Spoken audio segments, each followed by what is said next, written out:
Odamlar bilan to'ldir avtobus yo'lda ketyapti. Shahardan chiqqan avtobus haydovchisi u yoqqa bu yoqqa qaradida, yo'lda hech kim yo'q. Ozgina yurib turib to'xtadi. Hech kim ko'rinmayapti. Odamlar nimaga to'xtadingiz dedi. Uni oqsoqolda olaylik dedi. Rashuda hech kim yo'q. Qaysi oqsoqolda hech kim yo'q desa, hozir qo'lini ko'tarib to'xtanglar, meni olib ketinglar dedi-yu, ana kelyapti dedi. Odamlar ko'rmadimmikin deb turib shunday qaradi, hech kim yo'q. Haydovchiga qarasa, omonatni topshirib qo'yibdi. Demak, shu haydovchini ajali yetib kelgan, ammo avtobusdagilarda ajali yetgani yo'q hali.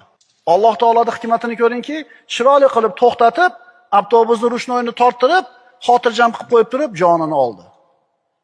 Haydovchining ajali yetgan edi, ammo passajirlarniki emas. Chekiga to'xtadi. Alloh taolo aytadi: "Likulli ummatin ajal." Har bir millat, avlod uchun belgilangan ajal bor. Qachon ajallari yetsa, uni biror soat ketga ham sura olmaydilar, ilgari ham qila olmaydilar.